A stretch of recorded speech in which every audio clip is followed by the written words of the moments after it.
Hi, everyone. Welcome to the Ilanot Review Earth launch. We are now in our 13th year, and every year just keeps getting better and better. I think the thing that we discovered in this section or this issue is that we have some amazing artwork. And I think Yoni will share the screen a little bit so you can just see the gorgeous cover. And while we're looking at the gorgeous cover, let me tell you a little bit about what's going to happen tonight. So I will welcome you all here and introduce our genre editors.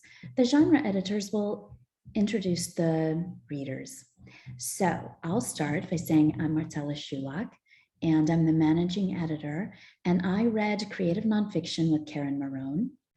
We have a wonderful, amazing guest poetry editor, Lauren Camp, and we're so grateful for her discerning eye, but also for the wonderful pairings that she helped create for us with the poetry and the art.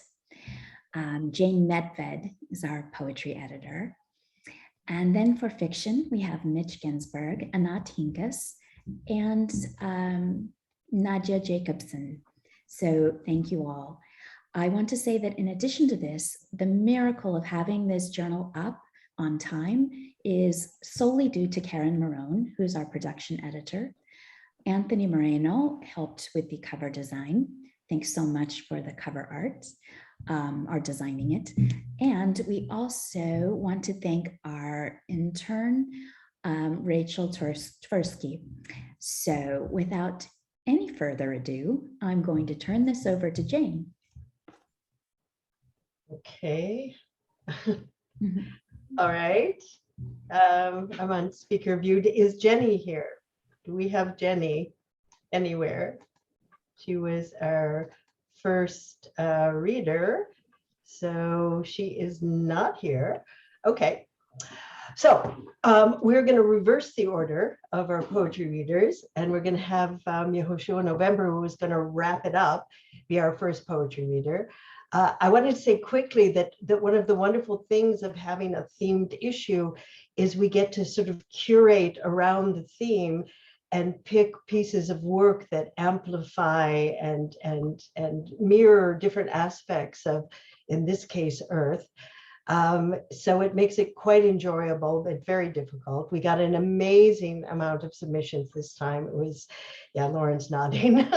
And it was very difficult to choose.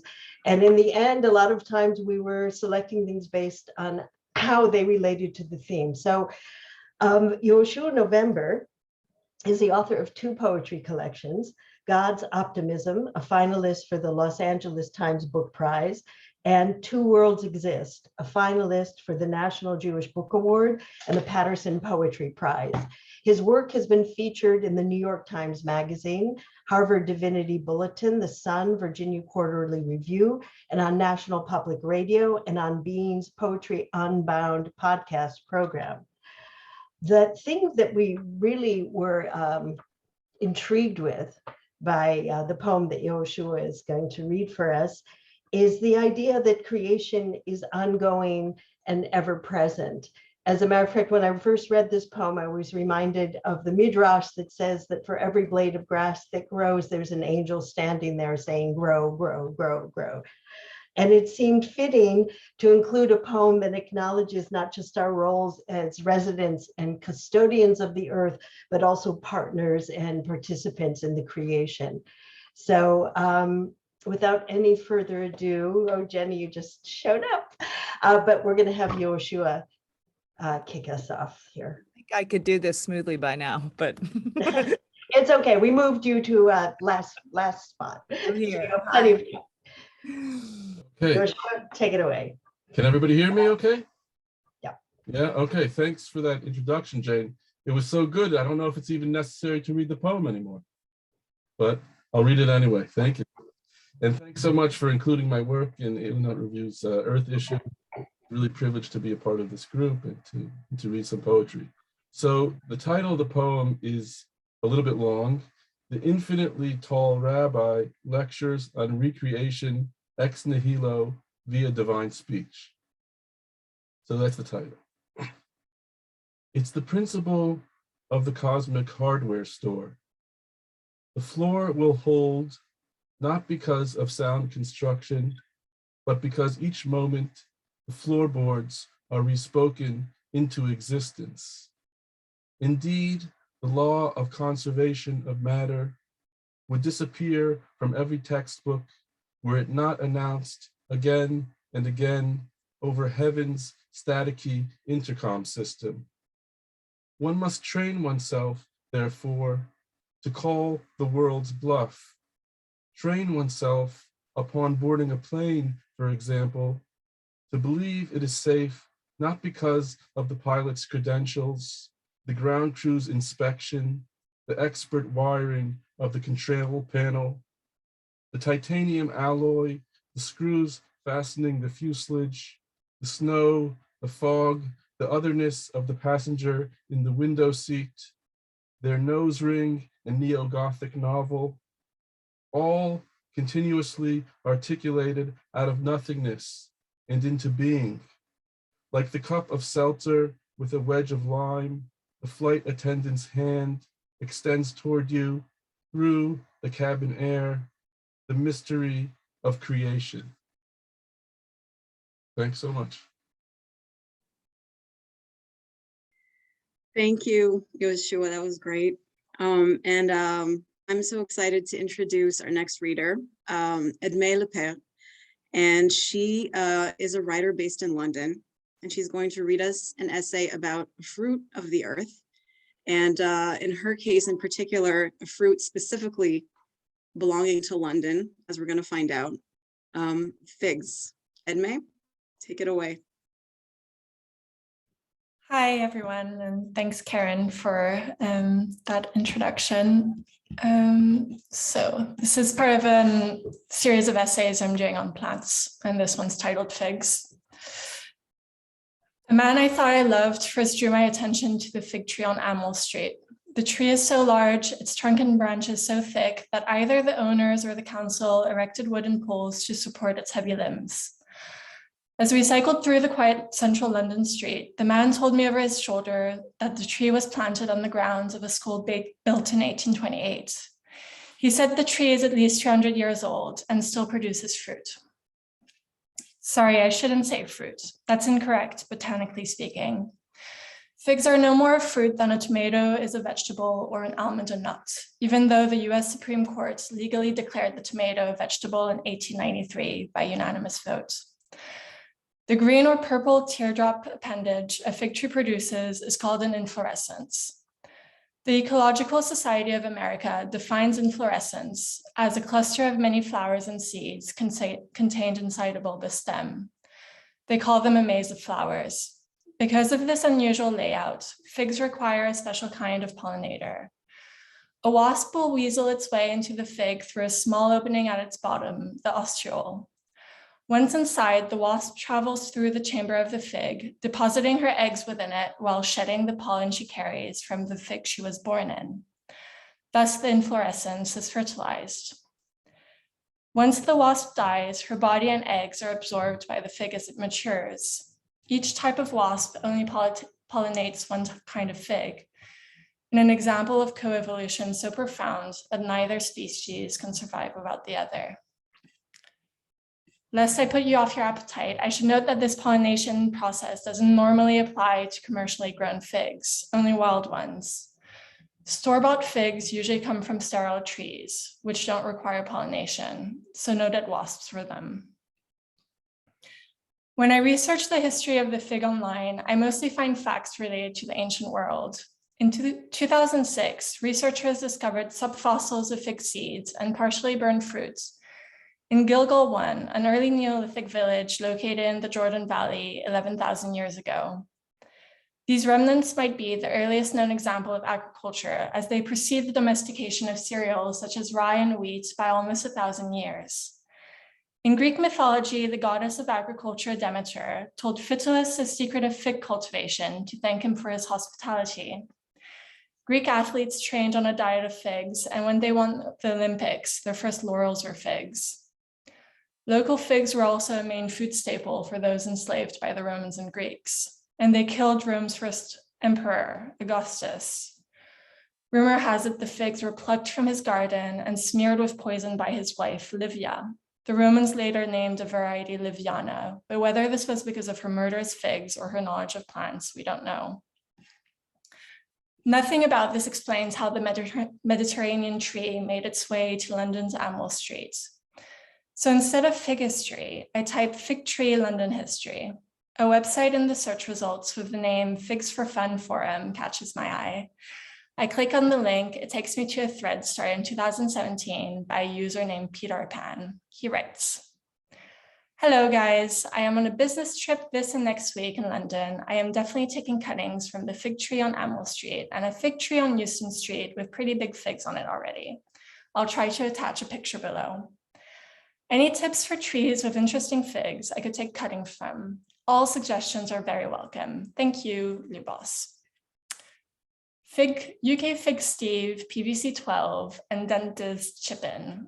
UK Fig Steve notes that the tree on the grounds of the Church of St. George on Borough High Street used to be huge, but they keep hacking it back, which only seems to encourage it. Leaves look a bit like Dalmatia. PVC 12 posts a photo of a tree next to Westminster Abbey. He says the garden is called England's oldest garden and claims this may be the country's most famous fig tree. One user shares screenshots of Google Maps with tree locations circled in and notes about potentially locked gates. He recommends taking cuttings in the rain if the tree owner might object, as a large umbrella offers excellent concealment for illicit acts of botany.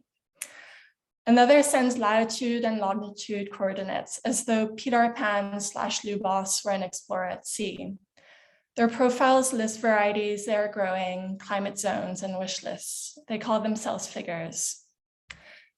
The man I thought I loved wasn't a figure, but I felt a certain way about him because of the Amwell Street tree. Without him, I would have cycled by without too much of a passing thought. Nice tree, I might have said to myself, and then gone on my merry way. But with him, I noticed things. And the more time I spent with this man, the more I thought of the world as full of delights if I just cared to look. Even so, I was surprised by the enthusiasm I found online for London figs, as the fig trees of London are beautiful, but their fruit is inedible. I'll just end here. Thank you. I love that term, figure. I hadn't heard it before.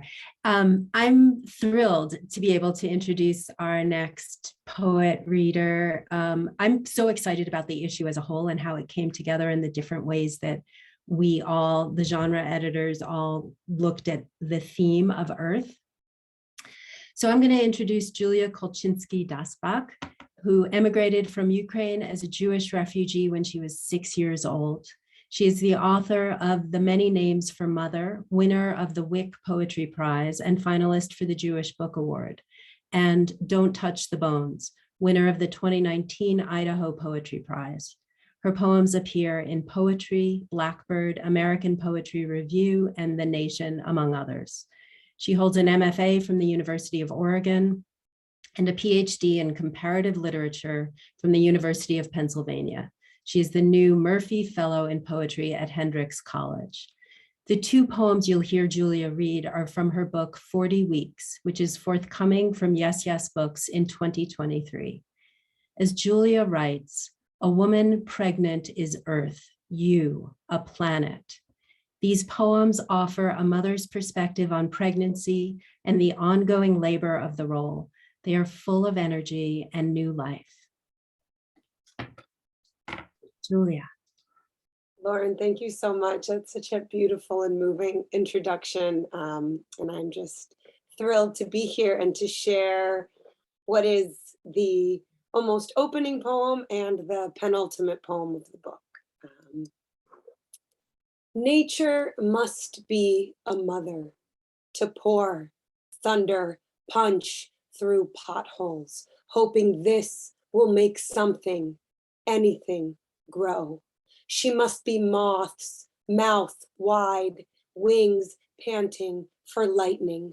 Who else would strike herself, flame veining the air? Who else would bear children to rise in spring, only to feel them cut months later? The moth's charred outline on a log, the double wound, her children's heads sinking, left to dry on another mother's windowsill. Who else would ask for such a violence? And this is week 39, watermelon, June 19th, 2019. I can't believe she's going to be 3 in like a month and a half. 60% of the human body is water, 71% of the earth. A woman pregnant is earth. You, a planet, drowning the sun, coaxing its flare.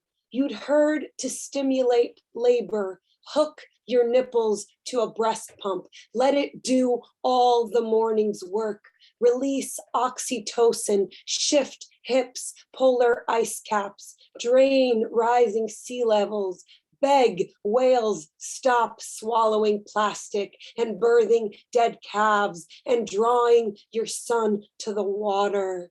The morning myth worked. That night, 2 contractions per hour, soft enough to let you sleep between, and with dawn every 10 minutes, an hour later every 7, walking your son to school and back 2 miles, and on your thighs, no water, not yet, another hour, and you ask to move your husband's doctor's appointment earlier that day.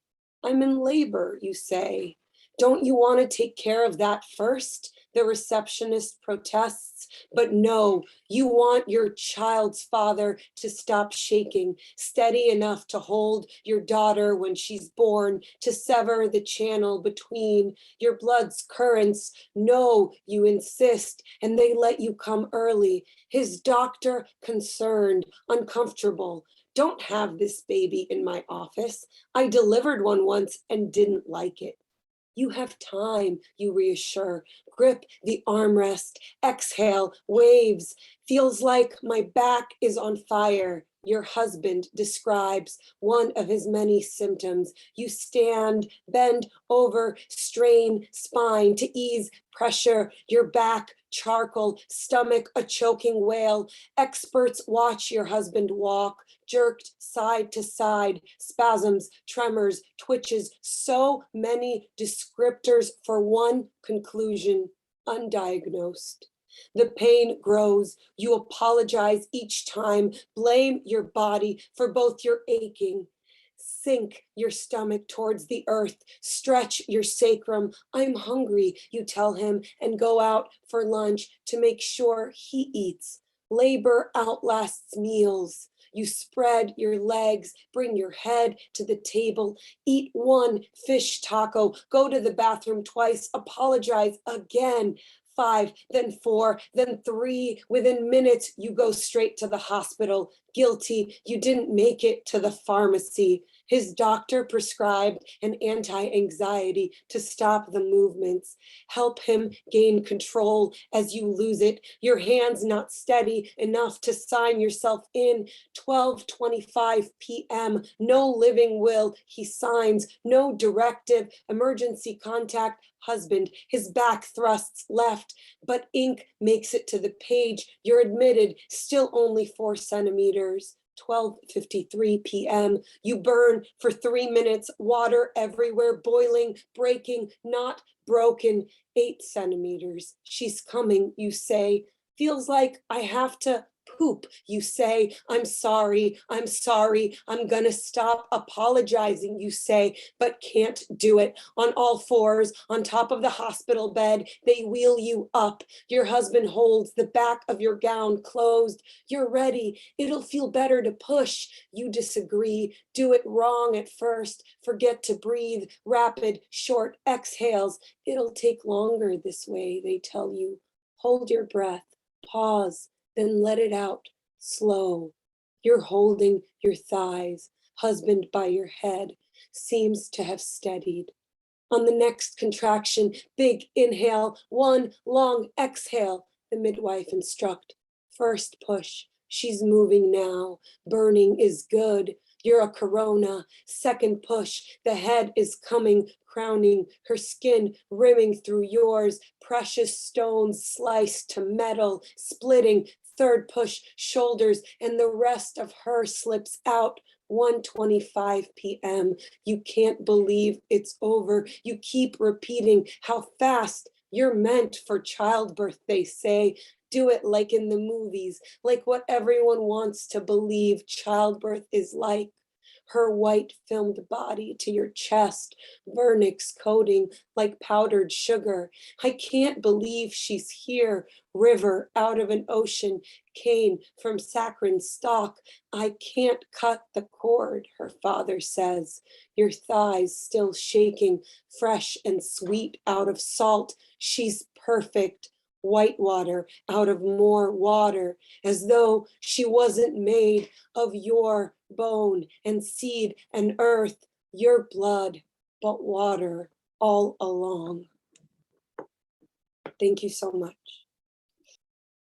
Thank you so much, Julia. I have to say, when you read that, I get like, it's so powerful. It's so moving. I know all the mothers in this group are getting PTSD listening to you read. It reminds me so much of just the strength, the multitasking, the impossible things that are required of us, and the grace under pressure here. I love that piece so much. One of the most beautiful things about this particular Earth issue is, I was thinking when we originally pitched it that we would be talking about our vanishing Earth, how to save our Earth. And one of the powerful reactions that we found from the pieces that we got was really a recognition of how much Earth we all are, how much we are the Earth. So I think Alexis Macnab's piece is a really wonderful piece to follow yours, Julia, because in this piece, we have someone who's transforming. We have someone who links the air, the water, the elements with the earth. And Alexis is a writer and artist who is changing their life. A theater director and deviser in the before times, Macnab's work has been produced across the country and supported by the Jen Hinson Foundation, the Puffin Foundation, the Cal Arts Center for New Performance, and others. In the after times, Macnab creates on paper, in words and images, inspired by the way each medium enhances, obscures, and collaborates with the story it tells. Thank you, Marcella, and I want to say thank you to everyone in this space. I am so humbled and honored to be among you. This is really an extraordinary event. So thank you. This is a short piece that is one of the many ways I'm translating my gender, ? And it mentions a weather phenomenon called mist poofer, which is a mysterious sound heard over water. So this is daily forecast, mist poofer. Today, I am partly girly. Pink shirts likely in the morning, with a chance of earrings later on, but not so heavy as this weekend's mascara. It's been a long boy spell. The vest index was high. Barometric penis envy topped last season's record. Due to climate change, the polar hips have been shrinking at the rate of 1 centimeter per year, but the uterus continues to belch out toxic progesterone, according to standard observation. There was a powerful maelstrom mid-month, you'll recall, the first time this body hated its breasts for being, not just for not being enough. There was a spike in fantasies of facial hair, followed by showers of doubt, but the masculine inversion layer is headed for the coast, where it will set out over the ocean and wait for the return of summer. Be sure to wear plenty of dew and florals as conditions continue to feminize, but keep those neckties handy. Storms are more intense these days, and weather is chaotic. Thank you. Oh, so amazing to hear that. Thank you, Alexis. The many ways that we're looking at Earth in this, it's thrilling. The next person who's reading is Robert Detman. He has published fiction, poetry, and essays in more than 50 publications, including Antioch Review, Causeway Lit, and New Orleans Review. His stories have been finalists for the New Letters Literary Awards and nominated for Best of the Net. And A Story Collection was a semifinalist for the Hudson Prize from Black Lawrence Press. We selected the poem Navigation for this issue because of its global inclusiveness of experiences and the imagery and emotions of its journeying. Robert, would you read it for us? Sure, thank you. Thank you for the introduction, and very happy and excited to be part of this group, and look forward to reading everyone's work again. This is Navigation. On wobbly seas, a ferry plies the dark toward a destination ravaged by floods. 20 years ago, and prices have gone up due to inflation. And someone has lost their keys, and no one thinks about the ferry, while on board, a girl is traveling alone, who wanders to different areas of the boat to make the journey more bearable as she scans the horizon for familiar landmarks. And another person on board says of the weather, "I've seen worse," which is comforting to exactly no one. And thousands of miles away, a family crowds onto a rubber boat where the waters are calm and sun is a white hot ball in the unctuous haze. And they are thirsty and famished and have no idea where they are going, only that they had to escape their home country deranged by civil war and the unspeakable. And the person that lost their keys also needs gas and does not notice the light of the ferry, so takes it for granted as a curious beacon that they only notice when they are looking straight at it. And to an outsider, the day could be night or early morning, but they do not know, and it really does not matter. Thank you. Thank you, Robert. Yes, that was very moving. Well, I'm going to introduce our next reader, Annie Marhefka. Annie is a writer in Baltimore, Maryland, where she spends her time writing, boating on the Chesapeake Bay, and hiking with her kiddos. Her creative nonfiction and poetry have been featured in Sledgehammer Lit, Anti-Heroin Chic, Coffee and Crumbs, and Capsule Stories, among others. Annie is working on a memoir about mother-daughter relationships. And the piece we selected by Annie touches on those mother-daughter relationships. And we were really moved by the way she writes about how being above the earth connects us to where we come from and to our relationships and to what is below the earth. So Annie, go ahead.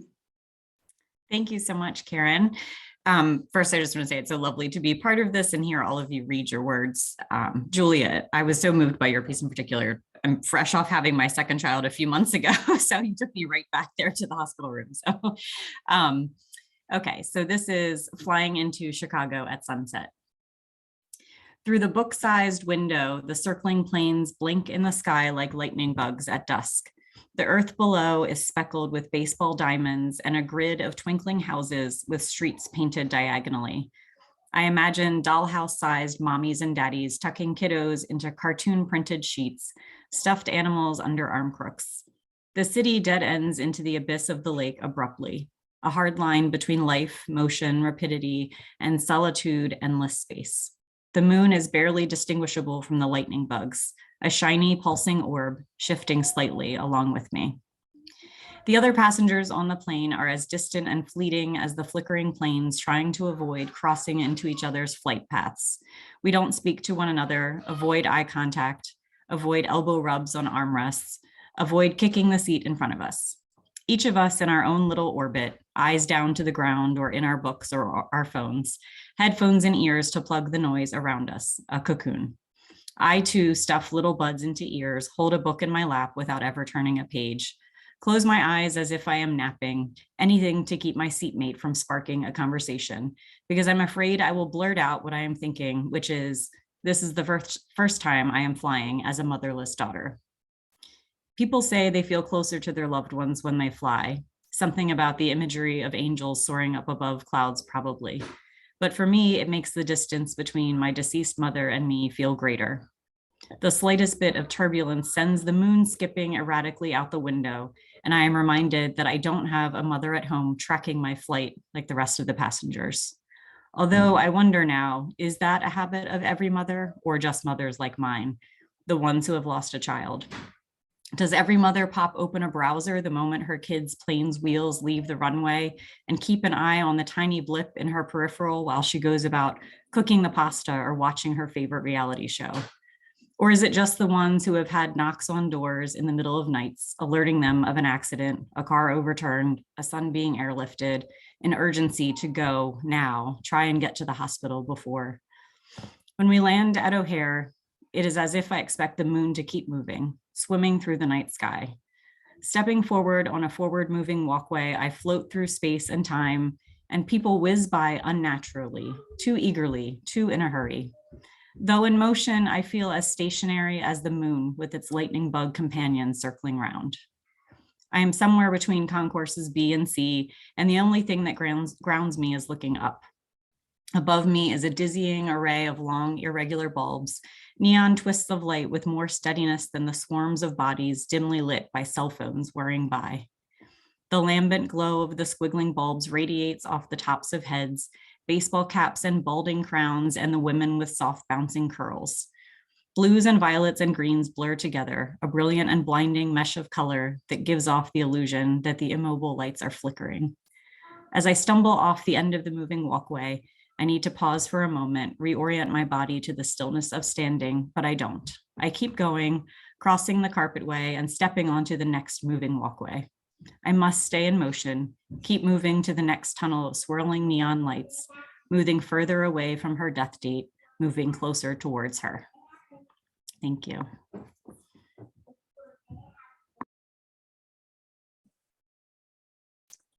Thank you, Annie.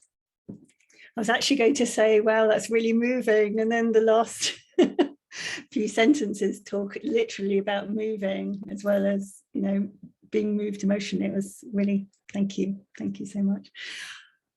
I will stand to be corrected because I'm sure I'm going to mispronounce.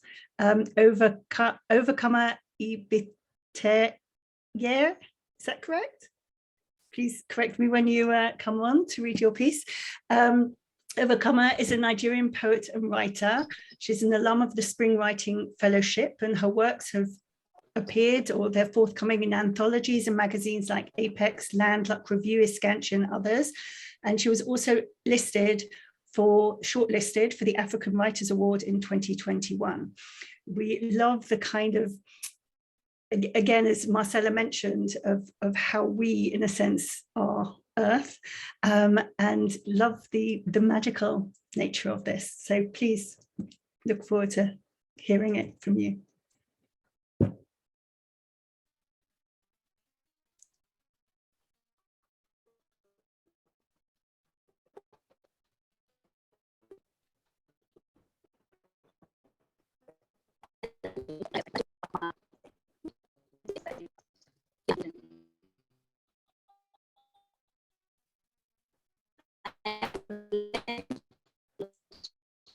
Oh, we can't hear sound.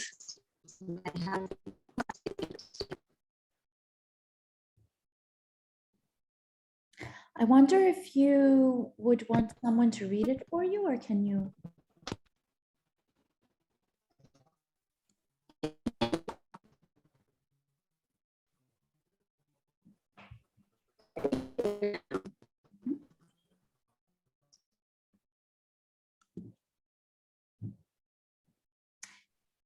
Try turning off your video. Yeah. Okay. Try turning off your video and seeing if just the audio works.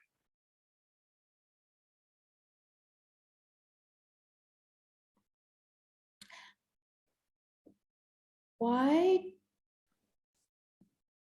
should we go to Jane and Jenny and see if she can get the audio back on, do you think, or would Do you want to try and read without video? That might increase internet, as Yoni suggested. Well, I'd be happy to read it for you if you prefer, if you can't manage.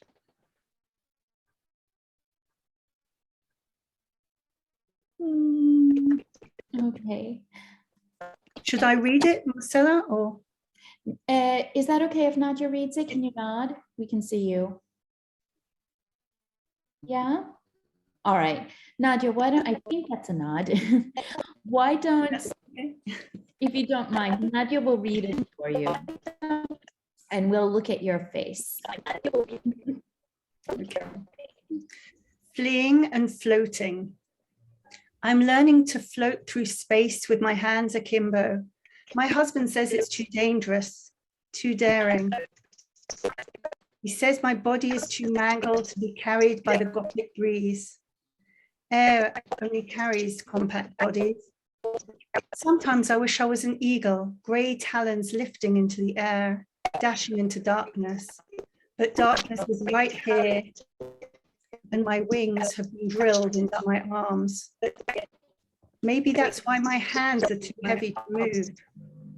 There are feathers in my bones, leaves in my veins, trees in my spine. My skin has become a fertile soil for foreign things. This is what happens when you exchange bodies with Earth. You become a home for strangers, and the only way you can escape is to fly and float through space. Anyways, I'm gathering all I need for the adventure. Pink raspberries, fantasy novels, my daughter's smile, and faith the size of a mustard seed. Thank you. Sorry, we can hear it directly from the author. That was beautiful. Thank you so much. Yes, we're trying to stay connected across the earth in live action. So we've come full circle back to what was the beginning poem, but I guess it's a good ending poem, poems as well. Jenny Browne is going to read 2 poems from her series, I'm Trying to Love the Whole World. Jenny Browne's most recent book is Fellow Travelers, New and Selected Poems.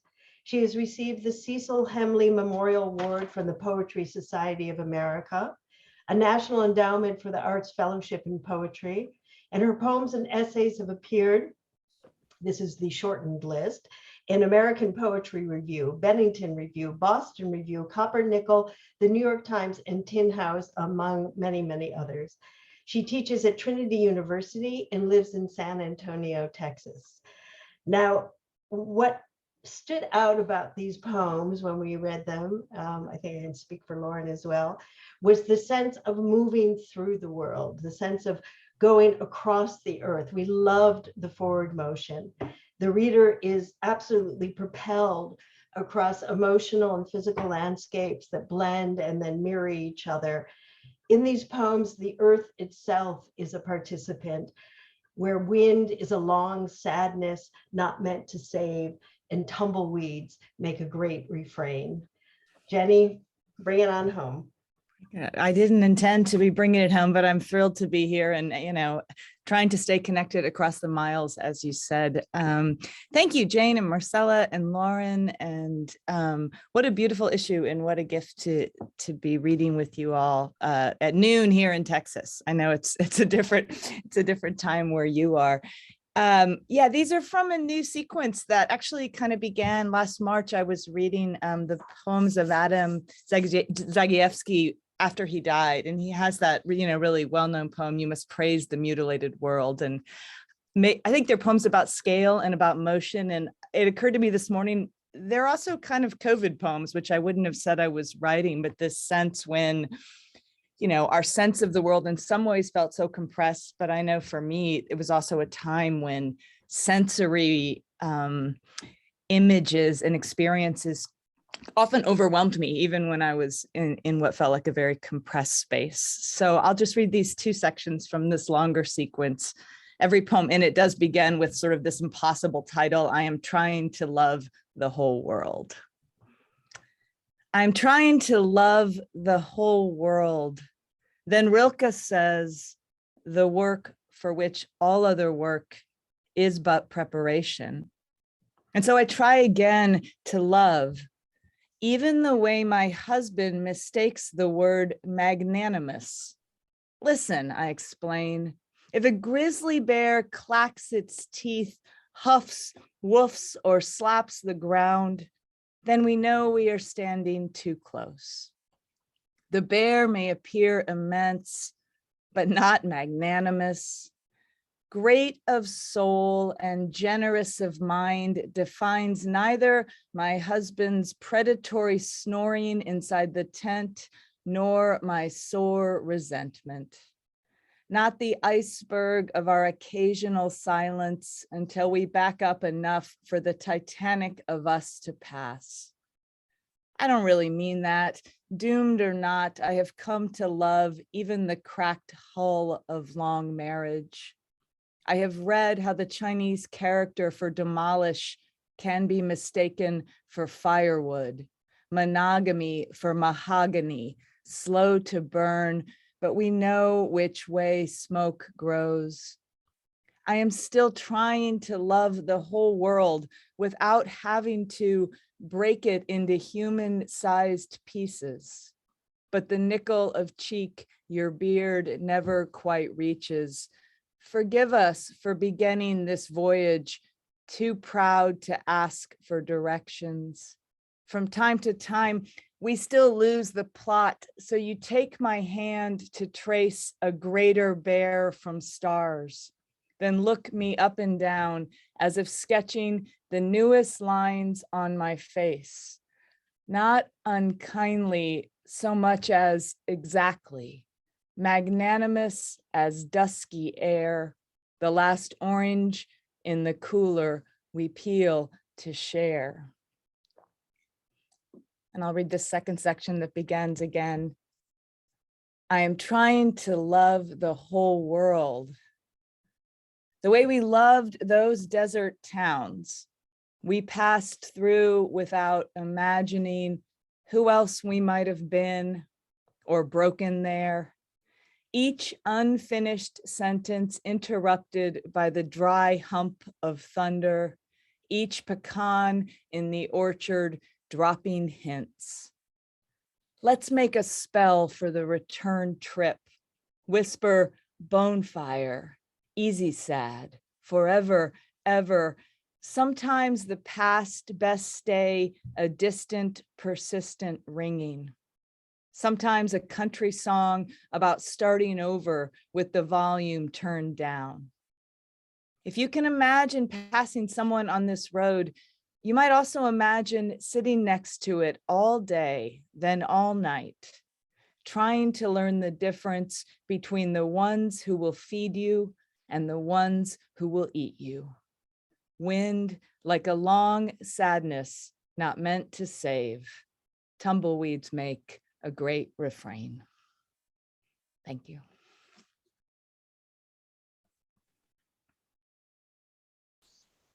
Wow, thank you so much, Jenny. That was just magnanimous. And thank you all for a really incredible reading. And I have to say, it's really emotional for me to hear these pieces come alive after I deal with them in print, and suddenly it's just it's a completely different perspective on these pieces that I feel like I already know. So thank you all.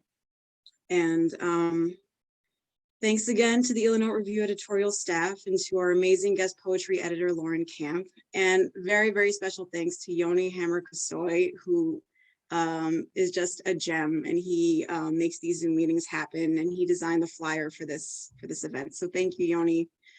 And I was so happy to see so many contributors in the audience, and thank you for being a part of this. And we would love to remind you and invite you to send in video recordings of yourselves reading your pieces, and we will post them on our social media and on our website. And especially you, Overcomer, I would really love to see a video of you reading your piece.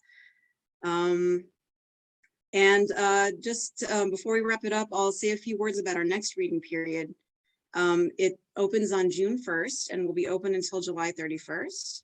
And our theme will be want. And this time we have 3 guest editors on board. For poetry, we'll have W. Todd Kaneko. And for creative nonfiction, we'll have Jill Talbot. And for microfiction, we'll have Gary Fink. And we're really excited to have them with us. So just click on the submissions link on our homepage and you'll find all the info there. And thank you all again. It was really, really incredible to see you all, and enjoy reading the rest of the Earth issue, and have a great night or day wherever you are. Thank you.